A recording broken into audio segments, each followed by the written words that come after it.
Hello students, हम अपना 19 lesson that is a seed tales a farmer story पढ़ रहे थे। ठीक है, जिसमें हमने अपना ये चैप्टर जो है वो यहाँ तक कंप्लीट कर लिया था। तो आइए आगे स्टार्ट करते हैं। New people in the village cooked and ate together only on very special day.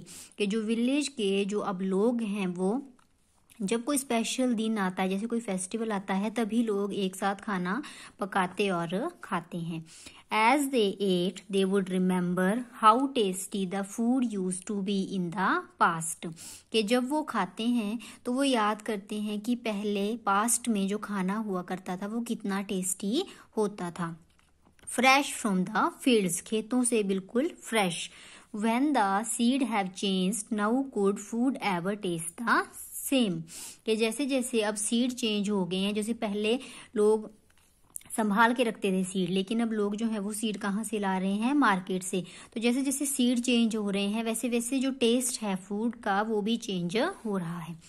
Damji भाई वॉज गेटिंग ओल्ड। अब जो दामजी भाई है वो ओल्ड हो रहे हैं, बूढ़े हो रहे हैं। His son Hasmukh looked after the field. उनका जो बेटा है हसमुख वो खेतों और फैमिली की देखभाल करता है।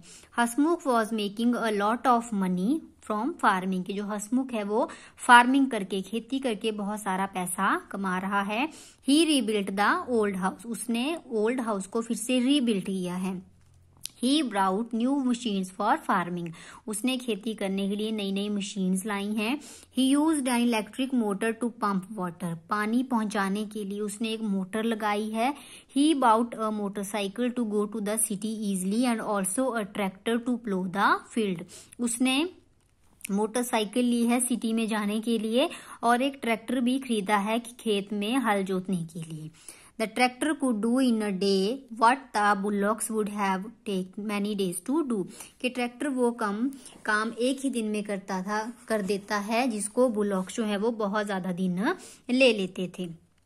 हसमुख would say now we are farming wisely. कि अब हसमुख क्या कहता है कि अब हम जो खेती है वो बुद्धिमता से कर रहे हैं, वाइसली कर रहे हैं।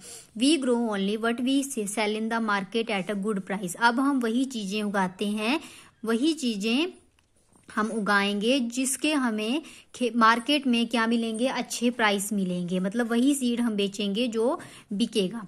With profits from our field we can improve our life. और जैसे जैसे हमें जो खेतों से लाभ होगा उससे हम अपनी जो जीवन है उसको इम्प्रूव करेंगे।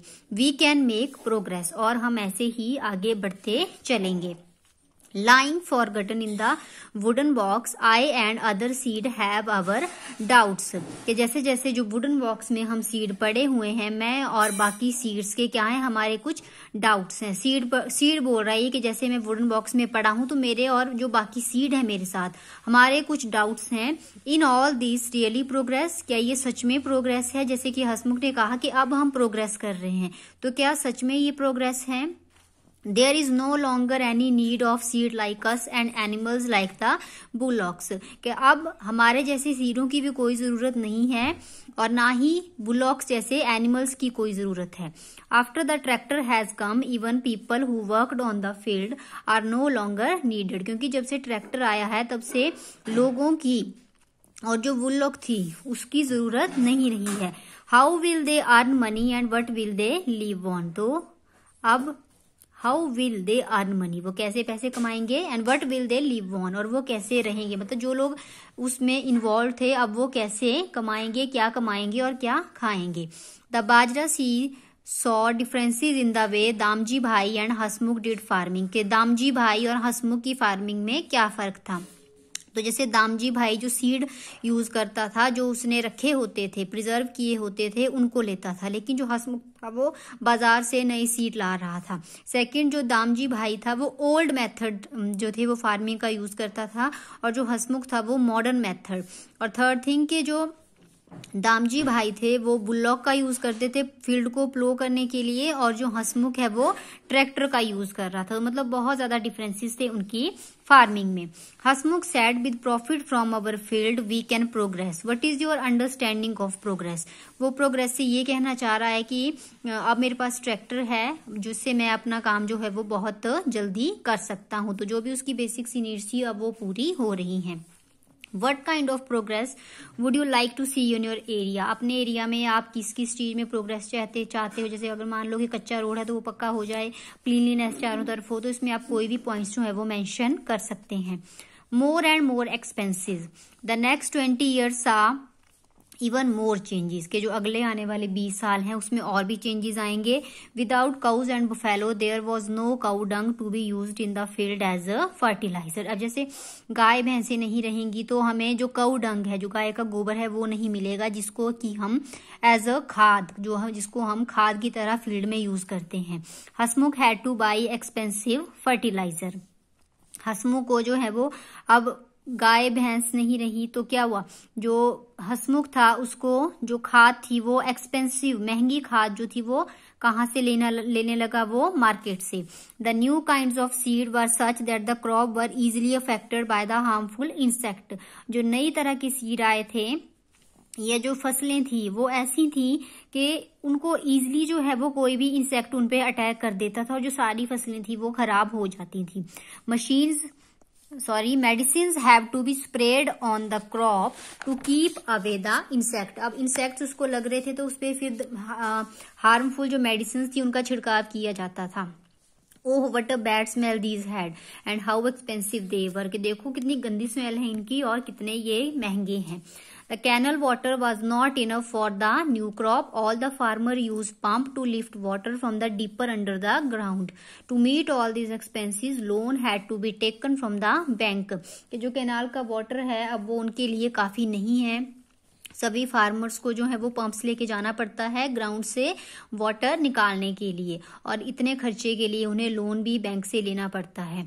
What ever lift little profit was made was used to repay the loan. जो भी उनका थोड़ा बहुत प्रॉफिट हो जाता है उसको वो लोन में भरना पड़ता है। What there was little profit, बस वहां थोड़ा सा ही प्रॉफिट होता है। Everyone was growing cotton so the cotton prices were not as high as before, के सभी जो है वो कपास की खेती करने लगे क्योंकि जो कॉटन के प्राइसेस थे वो बहुत हाई मार्केट में जा रहे थे। The soil itself was no longer the same, लेकिन अब जो सॉइल है वो पहले की तरह नहीं रही है। Growing the same crop over and using so many chemicals has affected the soil so much that now nothing could grow well there. अब आपने देखा होगा कि हम ऐसा नहीं करते हैं कि एक खेत में हम एक ही फसल लगाएंगे, एक साल कुछ और लगाएंगे, नेक्स्ट ईयर कुछ और लगाएंगे, ठीक है, तो उसको बोलते हैं क्रॉप रोटेशन। तो लिखा है कि जैसे हम बार बार वो कपास की खेती करने लगे कॉटन की, तो उससे क्या हुआ कि सॉइल भी अफेक्टेड हो गई और उसमें ढंग से फसलें जो थी वो नहीं उग रही थी। It was becoming difficult to earn a living by farming alone, और ये हमारे लिए उनके लिए बहुत कठिन हो रहा था कि हम पूरी सिर्फ खेती से ही जो है वो पैसे कमा सके। Hasmukh to change with the time, Hasmukh भी टाइम के साथ चेंज हो गया। He is often tense and angry most of the time, अब वो हमेशा चिंतित रहता, गुस्से में रहता। He is educated son Paresh did not want to do farming, अब उसका जो बेटा है परेश वो फार्मिंग नहीं करना चाहता। He now started work as a truck driver, वो क्या बन गया, ट्रक ड्राइवर, क्योंकि उसने देखा कि मेरे जो फादर हैं हसमुख वो क्या कर रहे हैं, वो लॉस में जा रहे हैं, उनको ज्यादा प्रॉफिट नहीं हो रहा है, तो उसने फिर फार्मिंग को चूज नहीं किया, है ना। After all the bank loan still have to be repaid, और उन्होंने जो लोन लिया था वो भी अभी उनको भरने के लिए था। Often Paresh does not come home for some days, Paresh जो था वो कुछ दिन घर भी नहीं आता था। At time he is away for a week, कई बार वो हफ्ता बाहर रहता था। 2 days back when he came home Paresh started looking for something, कुछ दिन बाद वो थोड़े दिन जब घर आया तो परेश ने कुछ ढूंढने लगा। Paresh he asked his mother, उसने अपनी माँ को पूछा, Ba where is Dadaji's wooden seed box, के जो दादाजी ने सीड बॉक्स रखा था वो कहाँ पे है। It will be useful to keep the screws and tools for the truck, कि जो भी मेरे ट्रक से रिलेटेड टूल्स हैं, स्क्रूज हैं, वो उनको रखने के लिए अच्छा रहेगा। Now do you understand why you told you my story, कि अब आप समझे होंगे कि मैंने अपनी स्टोरी जो है वो आपको क्यों सुनाई। मतलब जब उसको खोला तो उसको अपनी स्टोरी याद आ गई और फिर वो बताने लगा अपनी स्टोरी के बारे में, ठीक है। उसके बाद देखिए read the report from a newspaper. Farmers in Andhra Pradesh have been sent for jail for not being able to pay back their loan. कि आंध्र प्रदेश में किसानों को जो है वो जेल में डाल दिया गया क्योंकि वो लोन नहीं चुका रहे थे। They had suffered a big loss in farming. उनको खेती में बहुत ज्यादा लॉस हुआ था। One of this farmer Nalappa Reddy had taken a loan of ₹24,000 to repay the loan. He had to take another loan from a private money lender at a high rate of interest. कि उसने क्या किया था, 24,000 का loan लिया था, उसको repay करने के लिए उसने एक और लोनर से, मनी लेंडर से जो है पैसे ले लिए।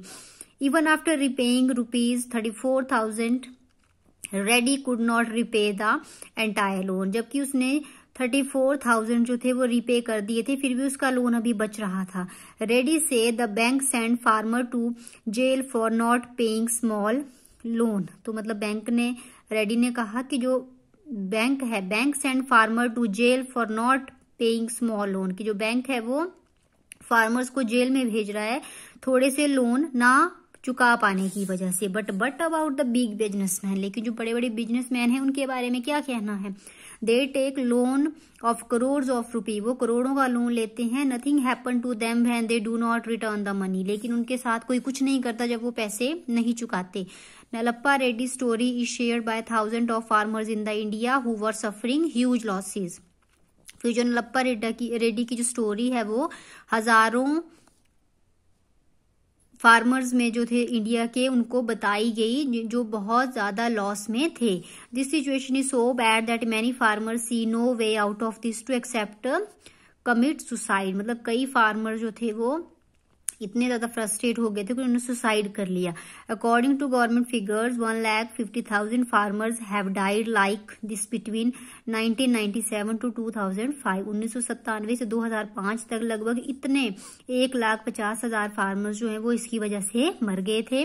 दिस नंबर में भी मच हाई। ये नंबर जो है वो इससे भी ज्यादा हो सकता है। ठीक है, उसके बाद एक भास्कर भाई फार्म की बात की है। As we enter the farm we were surprise. जैसे ही हम फार्म में एंटर किए हम हैरान रह गए। There were dead leaves, wild plants and grass everywhere. वहां पे डेड लीव्स थी, प्लांट्स थे और ग्रास थी। Some of the tree branches seems dry as it eaten by insect. के कुछ ट्री की ब्रांचेस जो थी वो इतनी ड्राई लग रही थी कि जैसे उनको इंसेक्ट ने खा लिया है। At places we saw some plants with colourful leaves. लेकिन कुछ प्लांट वहां पे ऐसे थे जिनकी बहुत ही कलरफुल लीव्स थी। Why these? ऐसे क्यों था? भास्कर भाई said that they were cotton plant which take him a signal that the soil become dry। तो भास्कर भाई ने बताया कि ये क्रॉटन की लीव्स हैं जो सिग्नल दे देती हैं जब वहां की सॉइल जो है वो सूखी पड़ने लगती है। We were surprised, हम हैरान रह गए। हाउ, कैसे? He explained that the roots of cotton do not go deep into the ground। के जो कॉटन की जो रूट्स हैं वो ग्राउंड में नहीं जाती ज्यादा नीचे। So when the top layer of the soil become dry the croton leaves bend and become limp. तो जो टॉप लेयर होती है सॉइल की, जब वो ड्राई हो जाती है तो क्रॉटन की लीव्स जो है वो बेंड कर जाती हैं और उसको पता लग जाता था कि सॉइल जो है वो ड्राई हो चुकी है। This signal tell Bhaskar bhai which part of his farm need to be watered. और जहां पे उसने पानी देना होता था उसको पता लग जाता था। We found that the soil soft and crumbly। वहां जो soil थी वो बहुत soft थी। We could see tall coconut trees full of fresh coconut। वहां पे बहुत ज्यादा कोकोनट के trees लगे हुए थे जिसपे कोकोनट लगे थे। We thought he must be using some special fertilizer। हमने सोचा कि वो कुछ स्पेशल ही खाद यूज कर रहे हैं। भास्कर भाई said he do not buy fertilizer made in factory। His soil is fertile because all the dried leaves which slowly rot and mix with it. कि मैं कोई भी फर्टिलाइजर यूज नहीं करता हूँ। जो सूखी पत्तियां होती हैं उनको मैं ऐसे ही रहने देता हूँ। जब वो बिल्कुल पूरी तरह से सड़ जाती हैं, रॉट हो जाती हैं, तब मैं अपनी सॉइल में उसको मिक्स कर देता हूँ। He dug the soil a little and told us to look. उसने थोड़ी सी मिट्टी खोदी और बताया। We saw thousands of earthworm. हमने वहां पे केंचुए देखे। These are my soil's best friend. ये मेरी सॉइल के बेस्ट फ्रेंड्स हैं। He said the earthworm soften the soil as they keep digging underneath to make a tunnel. के जो अर्थवर्म है ये सॉइल को सॉफ्ट बना देते हैं। This way air and water can easily get into the soil. The earthworm also eat the dead leaves and plants and their droppings fertilize the soil के जो अर्थवर्म है, जो भी डेड लीव्स या plants होते हैं उनको भी वो खा लेते हैं। Praveen told us about his uncle in the city who has dug a pit in the garden. Praveen ने हमें एक अंकल के बारे में बताया जो सिटी में रहते हैं, जिन्होंने अपने गार्डन में एक गड्ढा खोदा है। He put dry leave in the pit, वो ड्राई लीव्स जो है वो उस पिट में डाल देते हैं।